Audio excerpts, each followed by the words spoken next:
Bueno, gracias a todos por la invitación. Feliz sábado para todos, que Dios les bendiga. Sí, realmente esta semana Dios ha puesto un tema en particular eh, que lo he dividido en dos partes. La primera parte la grabé esta mañana en el culto y esta es la segunda parte. En realidad son las dos complementarias, ¿no? Y tienen que ver con la necesidad que está habiendo en el pueblo de Dios de hombres consagrados que se dediquen a predicar el Evangelio. Esta mañana compartía con los hermanos la necesidad de obreros en la mies. Muchas veces salimos a predicar el Evangelio y llega el momento en el cual hay personas que se han convertido, que han aceptado el mensaje y tienen la necesidad del bautismo, y ahí es donde pareciera que no hay obreros o que no hay personas que estén encargadas de bautizar. Entonces, bueno, eso lo estuvimos compartiendo esta mañana, va a salir grabado en YouTube seguramente en unos días. Y, y este tema que quiero compartir con ustedes hoy tiene que ver justamente con el verdadero bautismo, con el verdadero bautismo. Y esto tiene que ver acerca de un tema muy importante que no es el más importante porque yo lo diga, es el más importante porque Cristo lo dice en el Evangelio de Mateo, capítulo 16, cuando Jesús le pregunta, ¿no?, a los discípulos quién dicen los hombres que es el Hijo del Hombre. Bueno, ellos dicen, bueno, es un profeta, Juan el Bautista, alguno de los profetas que ha resucitado. Entonces Jesús le pregunta, ¿no?, a ellos, ¿quién dicen ustedes que soy yo? Entonces Pedro, inspirado por el Espíritu de Dios, dice, tú eres el Cristo, el Hijo del Dios viviente. Entonces Jesús responde, bienaventurado eres, Simón, hijo de Jonás, porque no te lo reveló carne ni sangre, sino mi Padre que está en los cielos, y sobre esta roca edificaré mi iglesia. Los católicos dicen que la roca es Pedro, ¿no? Nosotros conocemos la interpretación, ¿no?, de que la roca es Pedro, y por eso Pedro es el primer papa, etcétera, etcétera. Los protestantes en su mayoría dicen no, cuando Jesús dice esta roca se señala a sí mismo y dice sobre esta roca refiriéndose a sí mismo, como Cristo, como la roca, que está correcto, no está mal. Pero yo creo que esto va un poco más allá y Jesús le está llamando roca a la declaración de Pedro, o sea, la confesión de Pedro. Cuando Pedro dice, tú eres el Cristo, el Hijo del Dios viviente. Esta declaración de Pedro es la roca sobre la cual está fundada la iglesia. Es la confesión de fe que tiene que hacer todo creyente para poder ser bautizado. De hecho, hay un caso muy particular que muchas veces pasamos por encima, que es el bautismo del etíope en Hechos capítulo 8. Todos estos textos los estoy mencionando al pasar porque no son el centro de lo que voy a compartir hoy. Pero en Hechos capítulo 8 aparece el etíope leyendo el rollo del profeta Isaías. Y bueno, Felipe se le acerca al carro, le pregunta si entiende lo que lee. Él dice, no puedo entender si alguien no me explica. Así que le explica quién era ese que iba a morir por los pecados de Israel, que no era el profeta Isaías, que era el Hijo de Dios, que era Jesús. Le da un estudio bíblico bastante claro y sintético, porque esto era durante un viaje nada más. Y cuando llegan a cierta agua, el etíope dice, aquí hay agua, ¿qué impide que yo sea bautizado? Entonces Felipe le dice, si crees de todo corazón, bien puedes, pero no es si crees cualquier cosa, ¿sí? Porque ustedes saben que hay mucha gente creyente en el mundo, en Latinoamérica, Estados Unidos, en todas partes, todo el mundo cree en algo. El que no cree en la Biblia cree en el horóscopo, el que no cree en el horóscopo cree en los santos, el que no cree en santos cree en la muerte. Todo el mundo cree algo, pero cuando Felipe le dice, si crees de todo corazón bien puedes, le está tomando una confesión de fe. Y sabemos que hay una confesión de fe específica porque el etíope le responde que sí. Él dice, yo creo que Jesucristo es el Hijo de Dios. La confesión de fe no era, qué sé yo, si cree que Jesús es Dios. No le preguntó si Jesús era Dios, si Dios era una Trinidad, si iba a guardar el sábado. No le preguntó nada de eso. No digo que eso no esté incluido, porque este etíope, este etíope venía de África a celebrar la fiesta a Jerusalén, o sea que el sábado lo tenía claro, porque hasta las fiestas guardaba. O sea que era un hombre obediente de la ley judaica, pero no sabía quién era Cristo. Entonces Felipe le dice quién es Cristo y le dice, ¿crees de todo corazón? Y él dice, yo creo que Jesucristo es el Hijo de Dios. Esa es la confesión de fe sobre la cual está fundada la iglesia y que tiene que confesar todo aquel que crea para ser bautizado. Cuando leemos el Evangelio de Juan también, Juan dice que Jesús hizo muchas cosas que no podrían ser contadas, que no cabrían en la tierra los libros que sabrían de escribir, pero dice una cosa más, mas estas cosas se han escrito para que creáis que Jesús es el Hijo de Dios y creyendo tengáis vida en su nombre. O sea que lo que tiene que creer una persona para ser bautizada bíblicamente es que Jesús es el Hijo de Dios. Y lo que quiere el diablo que una persona crea para ser bautizada es que Jesús no es el Hijo de Dios. Esto es muy interesante, porque yo puedo negar eso aún poniendo a Cristo en la divinidad. Es decir, si yo creo en la Trinidad, que plantea que el Padre, el Hijo y el Espíritu Santo, las tres personas forman un solo Dios, puedo aún con esa doctrina negar a Jesús como Hijo de Dios. Porque de hecho la Trinidad plantea que Jesús no es literalmente el Hijo de Dios, que toma el papel de Hijo de Dios al encarnarse de María, al encarnarse al nacer de María, pero en realidad en el cielo no era Hijo de Dios. Ahora, la sierva del Señor dice, pueden leerlo, no voy a leer ahora porque se haría muy extenso, pero pueden leer Patriarcas y Profetas, capítulo 1, Historia de la Redención, pueden leer El Conflicto de los Siglos, pueden leer todos los libros de Elena G. White que hablan acerca de antes de la encarnación, de la obra de la creación, del origen del conflicto con Lucifer, y todos esos libros dicen que Jesús era el unigénito Hijo de Dios en los cielos. De hecho hay un par de citas de Elena G. White donde ella dice claramente que Cristo era el Hijo engendrado del Padre, ¿sí? Después los que estén interesados se los puedo pasar.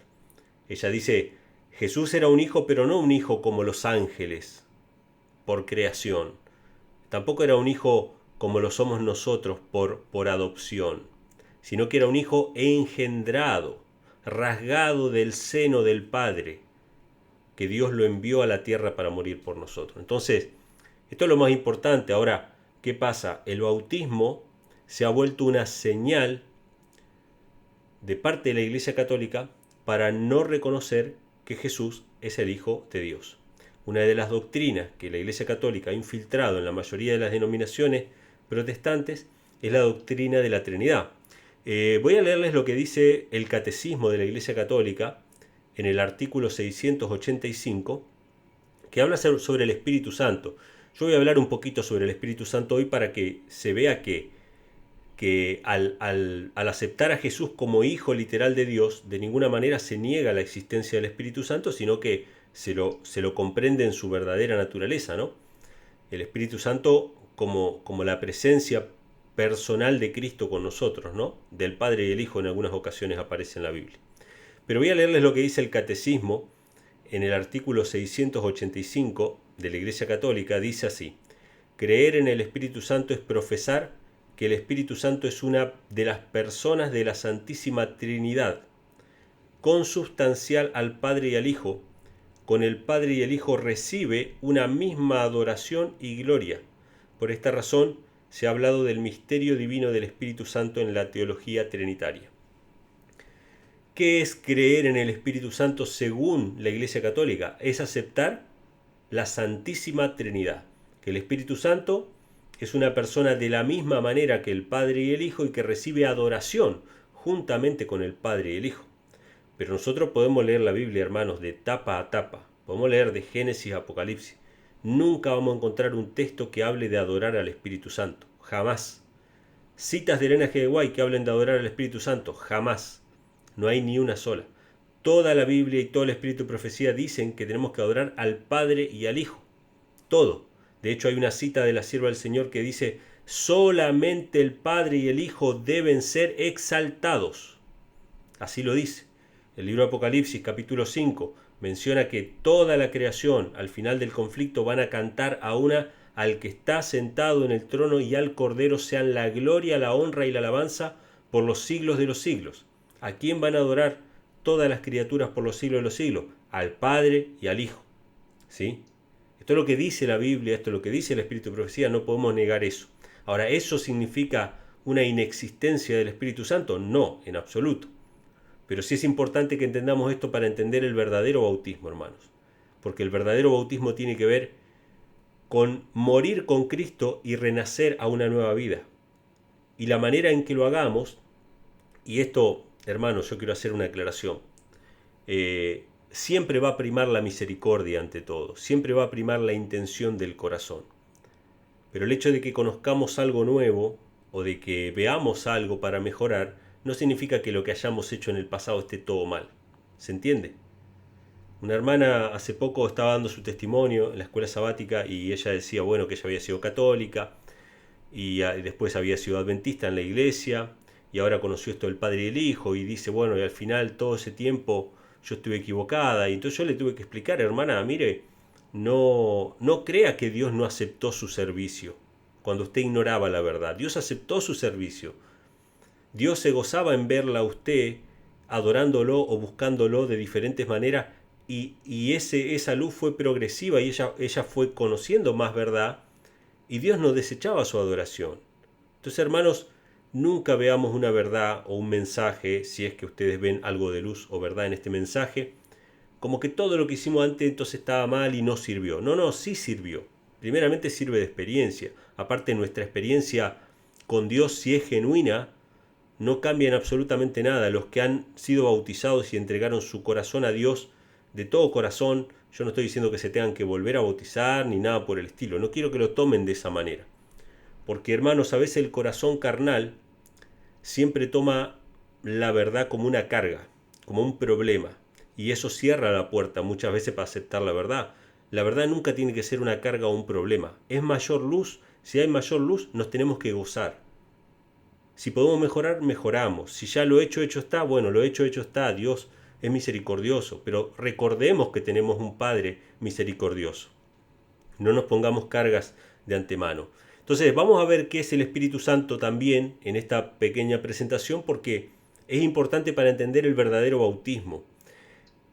Voy a leer otra cita del Manual para los Católicos, página 16, que dice lo siguiente. Manual para los Católicos, página 16. El misterio de la Trinidad es la doctrina central de la fe católica. Esto no es algo que decimos nosotros, ¿sí? Que digo yo, no. Esto es algo que dice la Iglesia Católica. El misterio de la Trinidad es la doctrina central de la fe católica. Sobre ella dependen todas las demás enseñanzas de la Iglesia Católica. Esto lo dice la misma Iglesia, ¿sí? Entonces, esta es la doctrina central de la Iglesia Católica. Un Dios formado por tres personas, un misterio, tres personas coeternas, coiguales, las tres dignas de adoración, pero un solo Dios en definitiva. No hay tres dioses, sino hay un solo Dios formado por tres personas. Esta es la explicación sencilla de la doctrina trinitaria. Elena G. White, contrario a esto, ella dice que hay un solo Dios y es un Dios personal. Elena G. White llama a Dios un Dios personal, no multipersonal, personal, que significa que es una persona. Y ella lo define, ella dice que es la persona del Padre. El Padre es Dios. Así es como lo llama Elena G. White al Padre, ¿no? El Padre es un Dios personal. Jesús es el Hijo literal de Dios. Y el Espíritu Santo es el representante de Cristo en nosotros. Así lo define Elena G. White. De hecho, ella cita a Mateo 28:19 en una cita de la Review and Herald y dice, citando Mateo 28:19, un texto muy utilizado por los trinitarios, ella dice así: en el nombre del Padre, dice ella, un Dios personal. En el nombre del Hijo, un príncipe y salvador personal. En el nombre del Espíritu Santo, enviado del cielo para representar a Cristo. Cuando ella habla de los tres poderes o del trío celestial, en todo caso, no dice que esos tres poderes forman un Dios, como lo dice la Iglesia Católica. No dice que esos tres poderes son dignos de adoración, como lo dice la Iglesia Católica. Ella dice que esos tres poderes, uno es Dios, el otro es el Hijo de Dios, quien es digno de adoración juntamente con el Padre, y el otro es representante de Cristo. Así lo menciona Elena G. White. En casi todas sus citas donde ella habla acerca de la personalidad de Dios, se refiere al Padre como un Dios personal y a Jesucristo como un príncipe y salvador personal. Si buscan en los escritos de Elena G. White van a encontrar que ella usa esta expresión, príncipe y salvador, para referirse a Cristo. O sea, esto no quita la divinidad de Cristo, ojo. Cristo es divino como su Padre, y se le llama a Dios también como su Padre. Pero cuando la Biblia se refiere al único Dios, no se está refiriendo al Padre y al Hijo en conjunto, ni se está refiriendo al Hijo, se está refiriendo al Padre. Ahora, Cristo es la imagen del Dios invisible. Cristo es la representación visible que tenemos del Padre, porque a Dios nunca nadie le vio jamás. El unigénito Hijo le ha dado a conocer. Así dice la Biblia. Entonces, para la Iglesia Católica, la creencia en el Espíritu Santo es creer en la Trinidad y adorar al Espíritu Santo junto con el Padre y el Hijo como si fueran un solo Dios. Y para la Iglesia Católica, el misterio de la Trinidad es la doctrina central de la Iglesia, sobre la cual están basadas todas las demás enseñanzas de la Iglesia Católica, ¿sí? Ahora, ¿qué es lo que dice la Biblia sobre el Espíritu Santo? Fíjense lo que dice Gálatas. Si quieren pueden anotar los textos. Algunos que he mencionado, estos también los voy a leer, pero pueden anotarlos. Gálatas capítulo 4, versículo 6. El apóstol Pablo dice: por cuanto sois hijos, Dios envió a vuestros corazones el espíritu de su Hijo, el cual clama: Abba, Padre. Fíjense qué interesante, ¿no? Acá están los tres poderes. En este versículo está el trío celestial. Están las tres personas, podríamos decir, inclusive de la divinidad. Por cuanto sois hijos, Dios, ¿quién es Dios? El Padre. Envió a vuestros corazones el espíritu de su Hijo. Está el Espíritu Santo y está el Hijo, el cual clama: Abba, Padre. Solamente los que tengan el Espíritu Santo, que es el espíritu del Hijo, pueden clamar: Abba, Padre, ¿sí? Entonces, la Biblia llama al Espíritu Santo espíritu del Hijo, es el espíritu de Cristo mismo. Primera de Corintios capítulo 12, versículo 13, hace una analogía muy interesante. Estamos leyendo el año bíblico con mi esposa, entonces estamos repasando todas las peripecias de Israel en el desierto, y uno de los acontecimientos más tristes de la vida de Moisés es cuando él golpea la roca que representaba a Cristo, ¿verdad? Y ese fue su pecado, porque la roca ya había sido herida anteriormente y una sola vez debía ser herida. O sea, 2 veces sacó agua de la roca Moisés, pero en la segunda vez Dios le mandó que le hable a la roca, que le hable. Pero él, enfadado por la presión del pueblo, cometió un pecado de desobediencia al golpear la roca y mal representar la muerte de Cristo, porque Cristo tenía que morir una sola vez por los pecados de muchos. Entonces, al golpear la roca era como volver a sacrificar a Cristo, ¿no? De ahí viene que el sacrificio de la misa es una abominación para Dios, porque Cristo no puede morir otra vez por nosotros. Él tenía que morir una sola vez por nosotros. Entonces, cada vez que supuestamente el sacerdote invoca y dice las palabras que convierten la hostia en el cuerpo de Cristo y el vino en la sangre de Cristo y parte la hostia, lo que está diciendo es que está haciendo nuevamente un sacrificio de Cristo. O sea, lo que hizo Moisés en un momento de enfado, lo hace la Iglesia Católica todos los domingos, ¿sí? Diciendo o creyendo ellos que es el cuerpo de Cristo que es sacrificado nuevamente, ¿sí? Pero en realidad Cristo murió una sola vez. Y en ese acto de representar a la roca con Cristo, surgió el agua de vida, que representa al Espíritu Santo. Ahora, ese agua, ese arroyo que surgió, del cual bebieron todos los israelitas, surgió de la roca. Era de la roca, provenía de la roca. La roca era Cristo. Cuando ellos bebían de la roca, bebían de Cristo. Cuando nosotros recibimos el Espíritu Santo, estamos recibiendo el Espíritu de Cristo. Y esto es lo que dice el apóstol Pablo en 1 Corintios 12, versículo 13. Dice: porque por un solo Espíritu fuimos todos bautizados en un cuerpo, sean judíos o griegos, seamos esclavos o libres, y a todos se nos dio a beber de un mismo Espíritu. Fíjense, ¿no? como dice que todos bebimos de un mismo espíritu. Y 1 Corintios 10:4 dice lo siguiente: todos bebieron la misma bebida espiritual, porque bebían de la roca espiritual que los seguía, y la roca era Cristo. ¿Sí? Entonces, si vemos el simbolismo de la roca y del agua, y acá menciona que recibieron del Espíritu Santo porque bebieron del mismo Espíritu Santo, después dice bebían de la roca espiritual que los seguía.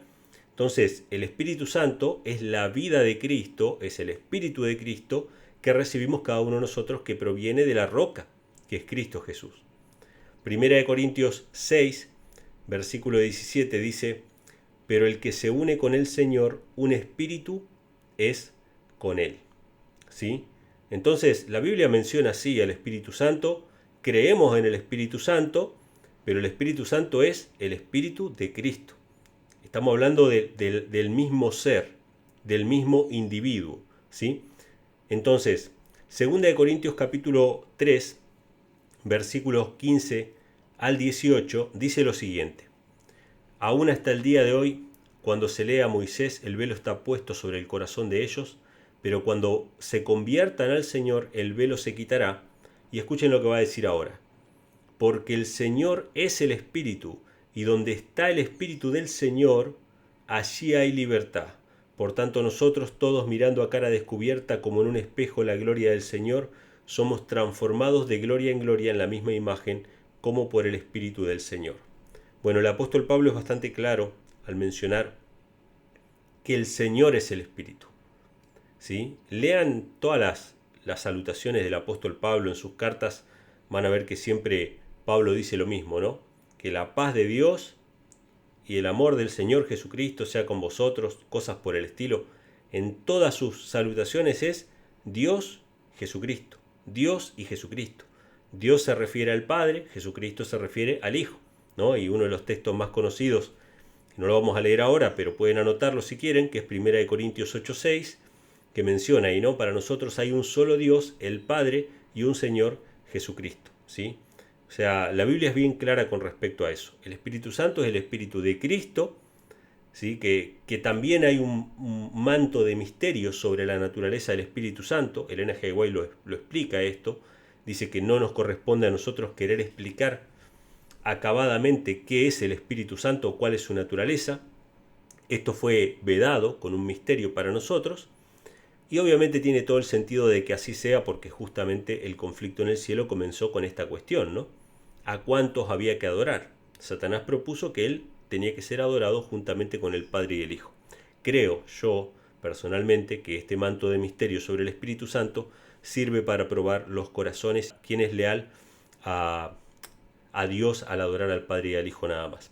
Ahora, dicho esto, quisiera compartir con ustedes un artículo que salió publicado en el año 2009. Yo lo publiqué en un blog que tenía en aquella época, en el año 2010, pero fue publicado en el 2009 por la agencia católica de noticias llamada cenit.org. Yo guardé ese artículo, o sea, lo publiqué en mi blog, lo copié tal cual como había sido publicado. Y bueno, recientemente cuando fui a buscar este artículo, quería el artículo original, fui al link que todavía lo tenía, y cuando entro al link, el artículo fue quitado de la página original, pero bueno, gracias a Dios pude conservar la copia, digamos, ¿no? O sea, yo tengo el texto porque lo copié y lo pegué en mi blog. Puse el enlace de la publicación original, pero lamentablemente hoy día nadie lo puede ir a ver a la página Cenit. Pero la página Cenit es una página católica, ¿no? Y el título, fíjense cómo decía, esto ya en el año 2009. El título decía lo siguiente: la Iglesia reconoce el bautismo de otras confesiones cristianas. ¡Wow! Interesante. O sea, la Iglesia Católica reconoce el bautismo de otras denominaciones cristianas como válido. Este es el titular, pero le voy a leer el contenido. Fíjense lo que dice. La Comisión Episcopal, bueno, esto fue publicado en Buenos Aires, jueves 28 de mayo del 2009, cenit.org. ¿Sí? La Comisión Episcopal de Ecumenismo, Relaciones con el Judaísmo, el Islam y las Religiones presentó este miércoles una guía pastoral sobre el sacramento del bautismo en las relaciones de la Iglesia Católica con las demás iglesias y comunidades eclesiales, al que definió como un paso en el camino hacia la comunión real, aunque imperfecta o incompleta, con los cristianos. O sea, una propuesta o una idea o una definición, digamos, que tenía la Iglesia sobre el tema del bautismo con otros cristianos. Y ahora viene la parte buena. Escuchen lo que va a decir.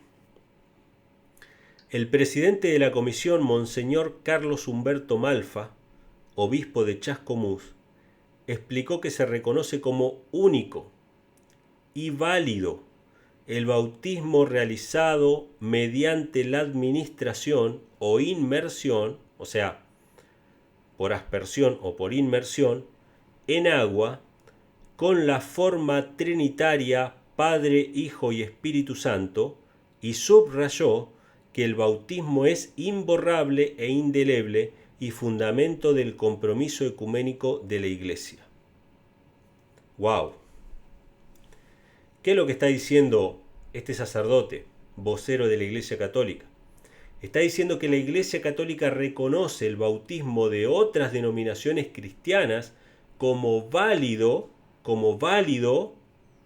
y único, mientras que sea hecho con la fórmula en el nombre del Padre, el Hijo y el Espíritu Santo de manera trinitaria. Si usted se bautizó en una iglesia adventista, evangélica, presbiteriana, la iglesia que usted quiera, con la fórmula trinitaria, pensando en el concepto trinitario del bautismo, para la Iglesia Católica ese es un bautismo válido, que le une a usted con esa institución. Es un bautismo ecuménico, para unidad de los cristianos. Y la Iglesia Católica lo reconoce como único, válido y como universal. Qué tremendo esto. ¿Será que es importante conocer el tema de la deidad y el tema del bautismo? ¿Cómo es el bautismo verdadero, según la Biblia? Yo voy a compartir con ustedes algunas citas del libro Hechos de los Apóstoles. Ustedes saben que es verdad, Jesús dio una gran comisión, la gran comisión que está en Mateo capítulo 28, versículo 19, que dice: vayan y bauticen en el nombre del Padre, el Hijo y el Espíritu Santo. Y muchos han tomado estas palabras de manera como si fuera una fórmula bautismal. Es decir, si yo dijera, ¿no?, en el nombre del Padre, tendría que mencionar, si yo tomara literal esa comisión como una fórmula, tendría que decir, bueno, en el nombre del Padre tengo que decir el nombre del Padre. ¿Cuál es el nombre del Padre? Jehová, vamos a decirlo de esa manera.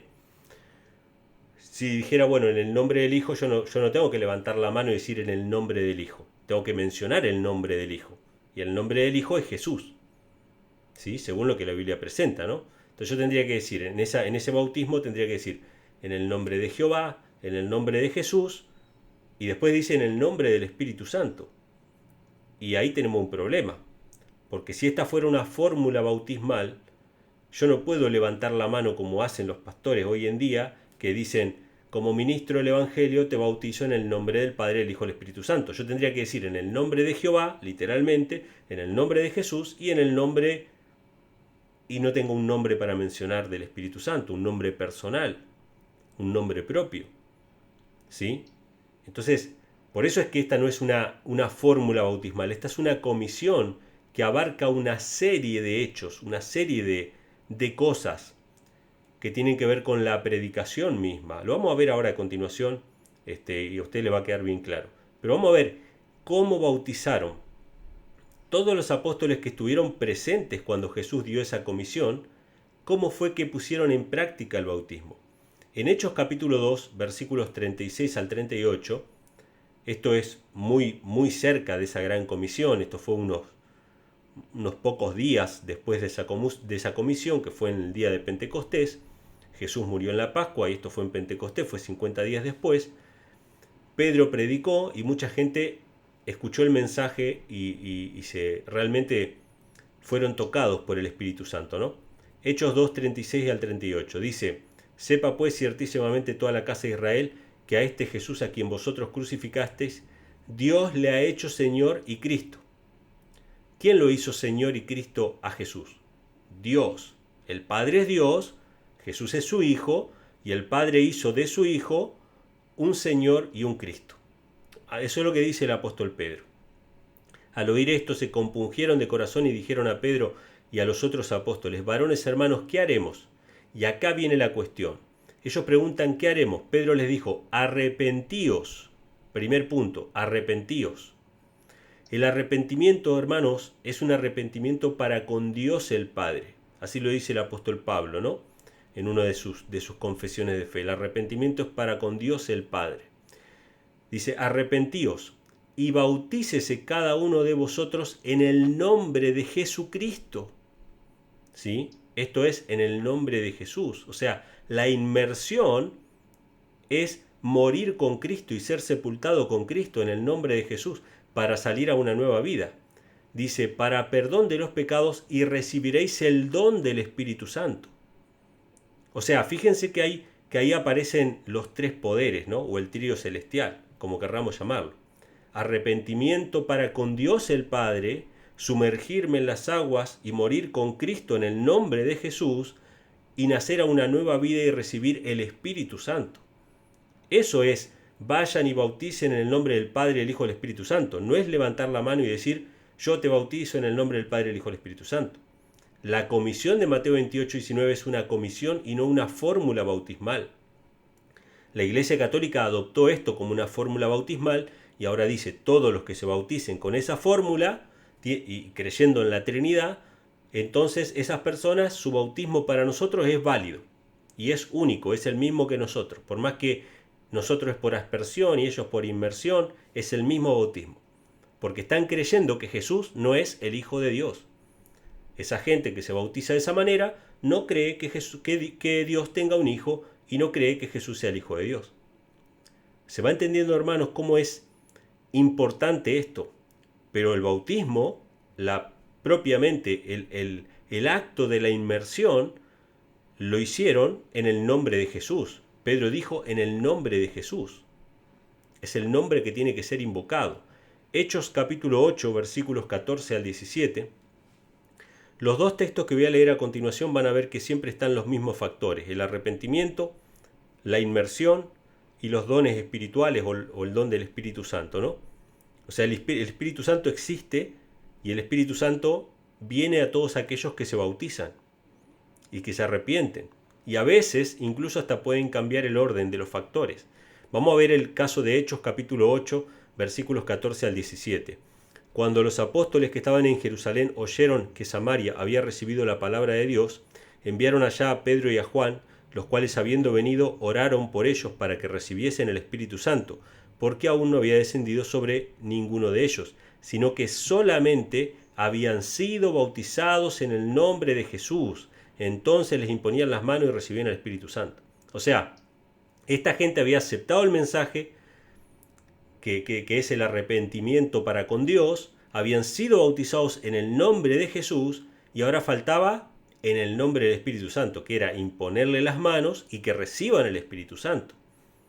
Les faltaba eso, o sea, estaban bautizados en el nombre de Jesús, pero les faltaba recibir el Espíritu Santo, así que fueron, le impusieron las manos y recibieron el Espíritu.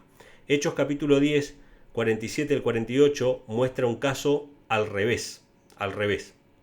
Entonces respondió Pedro: ¿puede acaso alguien impedir el agua para que no sean bautizados estos que han recibido el Espíritu Santo, también como nosotros? Y mandó bautizarles en el nombre del Señor Jesús. Entonces le rogaron que se quedase por algunos días. O sea, los primeros, los anteriores, habían sido bautizados en el nombre de Jesús, pero no habían recibido el Espíritu Santo. Estos habían recibido el Espíritu Santo, pero no habían sido bautizados en el nombre de Jesús. Entonces fueron y los bautizaron en el nombre de Jesús. Fíjense que siempre están los mismos factores: arrepentimiento, bautismo y recepción del Espíritu. Eso es Mateo 28, 19. Esa es la gran comisión que involucra todas esas cosas. Hechos capítulo 19, versículos del 1 al 6, tiene otro caso también muy interesante, que este va a ser nuestro caso central. Este lo vamos a tomar como el caso central. Hay otros casos también, pero no quería hacerlo muy extenso realmente. Este caso me parece uno de los más importantes y lo vamos a contrastar con lo que dice el Espíritu de Profecía. Hechos 19, versículos 1 al 6, Dice así: aconteció que entre tanto que Apolos estaba en Corinto, Pablo, después de recorrer las regiones superiores, vino a Éfeso, y hallando a ciertos discípulos les dijo: ¿recibisteis el Espíritu Santo cuando creísteis? Ellos le dijeron: ni siquiera hemos oído si hay Espíritu Santo. Entonces les dijo: ¿en qué pues fuiste bautizados? Ellos dijeron: en el bautismo de Juan. Dijo Pablo: Juan bautizó con bautismo de arrepentimiento, diciendo al pueblo que creyese en aquel que vendría después de él, esto es, en Jesús el Cristo. Cuando oyeron esto, escuchen esto, cuando oyeron esto, fueron bautizados en el nombre del Señor Jesús. Y habiéndoles impuesto Pablo las manos, vino sobre ellos el Espíritu Santo y hablaban en lenguas y profetizaban. Si Mateo 28:19 fuera una fórmula bautismal, y esta gente no recibió el Espíritu Santo cuando creyó, y Pablo les pregunta en qué fueron bautizados, ellos dicen en el bautismo de Juan, Pablo le tendría que haber dicho: bueno, los voy a bautizar en el nombre del Padre, del Hijo y del Espíritu Santo, pero él no hizo eso. Les habló del Evangelio, los bautizó en el nombre de Jesús y recibieron después el Espíritu Santo. Pero fueron bautizados en el nombre de Jesús. Esa fue la fórmula bautismal que utilizó el apóstol Pablo, porque tenían que entender que Jesús era el Hijo de Dios. Él les habló y les dijo: miren, Juan el Bautista, el que los bautizó a ustedes, dijo que había que creer en el que vendría después de él, esto es, en el Cristo. Entonces, esa expresión que habla del Cristo tiene que ver con la divinidad de Jesús y con su relación con el Padre, ¿no? Como Hijo de Dios. ¿Sí? Entonces, vamos a leer esta misma historia, pero la vamos a leer en el libro Hechos de los Apóstoles de Elena G. de White. Esto está en la página 228, desde el párrafo 4, ¿sí?, hasta la página 229, párrafo 3. Son algunos párrafos nada más, pero Elena G. White cuenta algunos detalles más que para mí son sumamente importantes, sumamente interesantes para tener en cuenta, ¿sí?, con respecto al verdadero bautismo. El bautismo no ecuménico, no trinitario, sino el bautismo bíblico. Dice, Hechos de los Apóstoles 2.28, párrafo 4. Al llegar a Éfeso, Pablo encontró 12 hermanos que, como Apolos, habían sido discípulos de Juan el Bautista, y como él había adquirido cierto conocimiento de la misión de Cristo, no tenían la capacidad de Apolos, pero con la misma sinceridad y fe estaban tratando de extender el conocimiento que habían recibido. Estos hermanos no sabían nada de la misión del Espíritu Santo. Cuando Pablo les preguntó si habían recibido el Espíritu, contestaron: ni aún hemos oído si hay Espíritu Santo. ¿En qué pues sois bautizados?, preguntó Pablo, y ellos dijeron: en el bautismo de Juan. Y escuchen lo que va a decir ahora. Lo que va a decir ahora Elena G. White quita toda sombra de duda sobre la verdadera posición que ocupa la gran comisión, ¿sí?, en la predicación del Evangelio. Entonces el apóstol les expuso las grandes verdades que constituyen el fundamento de la esperanza del cristiano. ¿Cuál es el fundamento de la esperanza del cristiano? ¿Cuál es la roca sobre la cual está fundada la iglesia? Que Jesucristo es el Hijo de Dios. Les predicaron esas cosas, ¿no? Les habló de la vida de Cristo en esta tierra, de su cruel muerte de ignominia. Les dijo cómo el Señor de la vida había roto las barreras de la tumba y se había levantado triunfante de la muerte. Y escuchen lo que va a decir ahora. Repitió la comisión del Salvador a sus discípulos. Cita, Mateo 28:19. Toda potestad me es dada en el cielo y en la tierra, por tanto id, adoctrinad a todos los gentiles, bautizándolos en el nombre del Padre y del Hijo y del Espíritu Santo. O sea, Pablo les habló de esa comisión. Les habló de la vida, la muerte y la resurrección de Cristo, y les habló de la comisión de Cristo, se las dijo ahí en ese momento. Les habló también de la promesa de Cristo de enviar el Consolador, por cuyo poder se realizarían poderosas señales y prodigios.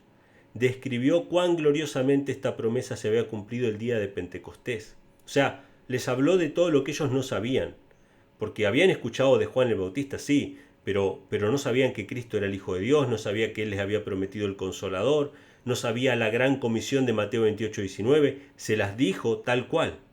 Ahora sigue diciendo, con profundo interés y agradecido y maravillado gozo los hermanos escucharon las palabras de Pablo, por la fe aceptaron la maravillosa verdad del sacrificio expiatorio de Cristo y le recibieron como su Redentor. Y escuchen ahora, fueron bautizados entonces en el nombre de Jesús, y habiéndoles impuesto Pablo las manos, recibieron también el bautismo del Espíritu Santo, por el cual fueron capacitados para hablar los idiomas de otras naciones y para profetizar. Así fueron habilitados para trabajar como misioneros en Éfeso y en su vecindad, y también para salir a proclamar el Evangelio en Asia Menor. Esta cita, hermanos, márquenla. Si no tienen el libro Hechos de los Apóstoles, lo pueden leer online.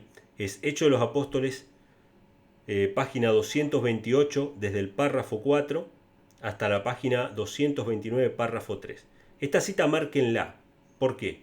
Porque en esta cita Elena G. White muestra cómo conviven la comisión de Mateo 28 con la fórmula bautismal de Hechos de los Apóstoles. No hay contradicción en la Biblia. Pablo les habló de la gran comisión. Les dijo, Jesús nos dijo que vayamos y prediquemos y que bauticemos en el nombre del Padre, el Hijo y el Espíritu Santo. Pero cuando bajaron a las aguas, Pablo los bautizó en el nombre de Jesús, les impuso las manos y recibieron el Espíritu Santo. Pablo no tomó Mateo 28:19 como una fórmula bautismal como la Iglesia Católica, una fórmula trinitaria para bautizarse creyendo en la Trinidad y de que Dios no tiene un hijo, sino que tomó la comisión como lo que realmente era, un mandato de ir a predicar arrepentimiento, perdón de pecados y recepción del Espíritu Santo. Así tal cual era como ellos tenían que interpretar esas palabras y así es como vemos que se cumplió en Hechos de los Apóstoles. ¿Sí? Entonces, hermanos, ¿por qué la Iglesia Católica tomó Mateo 28 como una fórmula bautismal? Para poder sellar con la creencia trinitaria a todos aquellos que niegan que Jesucristo es el Hijo de Dios. Ojo, con esto no estoy diciendo que todos aquellos que se bautizaron de esa manera, su bautismo no sirve o no vale o lo que fuera. Yo entiendo que la entrega que se hace de corazón, Dios la acepta y todo, y es más, si tenemos más conocimiento de la luz y la verdad, bienvenido sea, y estamos dispuestos a mejorar. Pero hermanos, este es el bautismo bíblico. Es en el nombre de Jesús para recepción del Espíritu Santo. Y se cumple acá la gran comisión. El que está arrepentido se bautiza. Arrepentíos y bautícese. Arrepentimiento para con Dios, sumergirse con Cristo en la muerte, en las aguas por el bautismo, en el nombre de Jesús, y recepción del Espíritu Santo para una nueva vida. Ahora, quiero añadir 2 versículos más a esta idea de que el bautismo es en el nombre de Jesús y no en el nombre de otro. Y uno de estos pasajes se encuentra en Hechos capítulo 22, versículo 16, que habla acerca de la conversión del apóstol Pablo. El apóstol Pablo, después de haber sido confrontado por Cristo y después de haber quedado ciego, él fue curado por Ananías. Y bueno, él quedó en ese momento, ¿no?, perplejo por la situación, y un poco que lo apuraron al apóstol Pablo para que tome su decisión. Y en Hechos 22:16 él lo relata de esta manera, diciendo que le dijeron a él, ¿no? Ahora pues, ¿por qué te detienes? Levántate y bautízate y lava tus pecados, invocando su nombre. Fíjense qué interesante. El bautismo tiene que ver con invocar el nombre de Cristo. No varios nombres, sino el nombre de Cristo. El bautismo es en el nombre de Jesús. Y esto es muy interesante también, ¿no?, que no solamente el que va a bautizar dice bautizo en el nombre de Jesús, como debería ser, sino que el mismo que se va a bautizar también invoca el nombre de Jesús y confiesa que Jesucristo es el Hijo de Dios. Es el verdadero bautismo. Y 1 Corintios capítulo 1 versículos 12 y 13 arroja también un poquito más de luz sobre este asunto. 1 Corintios capítulo 1 versículos 12 y 13. Quiero decir que cada uno de vosotros dice, yo soy de Pablo, y yo soy de Apolos, y yo de Cefas, y yo de Cristo. Y fíjense la pregunta que hace el apóstol Pablo. ¿Acaso está dividido Cristo? ¿Fue crucificado Pablo por vosotros? o fuisteis bautizados en el nombre de Pablo? Interesante. El apóstol Pablo dice que él no fue crucificado por ellos y por lo tanto nadie fue bautizado en el nombre de Pablo. O sea, las personas que se bautizaban en el nombre de aquel que había sido crucificado. Entonces podemos ver, hermanos, que hay un bautismo verdadero y hay un bautismo también que es falso, el bautismo trinitario. Ahora, ¿quién tiene interés en este bautismo trinitario? La Iglesia Católica dice, o dijo por lo menos oficialmente en su momento, que ella iba a aceptar como válido todo bautismo que fuera en el nombre del Padre, del Hijo y del Espíritu Santo. Yo sé que en la Iglesia Adventista siempre se ha bautizado de esta manera, y probablemente la mayoría de nosotros hemos sido bautizados así. Y acá viene una cuestión un poco personal, ¿no? Que yo no quisiera dejar una mala impresión, y por eso me gustaría terminar con esto. No quisiera dejar una mala impresión de que bueno, todos los que se bautizaron en el nombre del Padre, el Hijo y el Espíritu Santo tuvieron un bautismo equivocado y de que tuvieron un bautismo que no es válido. Yo creo mucho, hermanos, en la experiencia personal que cada uno de nosotros tenemos con Dios. Yo he conocido muchas personas que han aceptado este mensaje del Padre y el Hijo y no se han vuelto a bautizar. Y otras que han sentido la necesidad de volver a bautizarse. En mi caso personal, he sentido la necesidad de volver a bautizarme. Me bautizó un hermano que hoy está en el descanso, ¿no? El hermano Adrián Alonso, que fue uno de los que me habló sobre ese tema. Si bien yo estaba estudiando ya ese tema, él fue uno de los que más me habló sobre este tema y del cual más aprendí. Así que yo tuve la necesidad en ese momento de bautizarme. Me bauticé, me acuerdo, en la costa atlántica. Fuimos con mi familia, nos bautizamos y a partir de ese momento que nosotros estábamos predicando este mensaje siempre con mucha fuerza, lo he dicho muchas veces, lo repito ahora también, para mí el tema de la deidad es el centro del mensaje. Para mí el mensaje de salvación se puede definir con un centro y una periferia, ¿no? El centro es Jesús como Hijo de Dios, porque ese es el Evangelio eterno, ¿sí? Hace poco me decían, no, hermano, fíjese si tiene que hablar siempre de ese tema, porque trae división. Yo le dije, mire, yo respeto su punto de vista, pero para mí es el centro del Evangelio, porque el mensaje de los tres ángeles es el Evangelio eterno. El Evangelio eterno fue trazado, ese plan de salvación, entre el Padre y el Hijo en el concilio celestial, en el consejo de paz entre ambos. Es el Evangelio eterno. Y se decidió que el Hijo unigénito de Dios, no la segunda persona de la Trinidad, el Hijo unigénito de Dios bajara a este mundo, se hiciera hombre y se entregara por nosotros. Y es lo que revela el amor de Dios. El apóstol Juan lo dice así, ¿no? En esto se ve el amor de Dios, en que Dios entregó a su Hijo. De tal manera amó Dios al mundo que dio a su Hijo. Entonces, este es el centro del Evangelio. Después hay una periferia. ¿Cuál es la periferia? Profecía, reforma pro salud, bueno, salida al campo. Hay un montón de cosas que son la periferia, pero esto es el centro. Porque el que no esté fundado sobre la roca, y la roca es la confesión de Pedro de que tú eres el Cristo, el Hijo del Dios viviente, cuando venga el viento se va a caer la casa. Cuando vengan los problemas se va a caer porque no está fundado sobre la roca. Este es el centro del mensaje. Entonces nosotros empezamos a predicar este mensaje, obviamente acompañado de muchos otros temas que son la periferia, no son el centro. Y bueno, surgieron personas que algunas de ellas se quisieron volver a bautizar. Y las que no se quisieron volver a bautizar porque tenían en su corazón que el bautismo que ellos tuvieron en ese momento fue el momento en que entregaron su corazón a Dios, por más que no comprendían del todo el tema de la deidad, o alguno quizás sí lo comprendía, no lo sé, pero muchos de ellos creyeron que ese bautismo, en ese día ellos habían realmente entregado su corazón a Dios y decidieron no volver a bautizarse, aunque abrazaron este mensaje. Y eso es totalmente respetable, hermanos. Y yo no quiero dejar la impresión de que todos los que se bautizaron en la iglesia o con un bautismo en el nombre del Padre, el Hijo y el Espíritu Santo tengan que volver a hacerlo. Yo no digo eso, pero sí creo de que si alguien siente el deseo de volver a hacerlo, hay fundamento bíblico. De hecho, este caso que leímos recién en Hechos de los Apóstoles menciona de un grupo de personas que habían sido bautizados nada más y nada menos que por Juan el Bautista.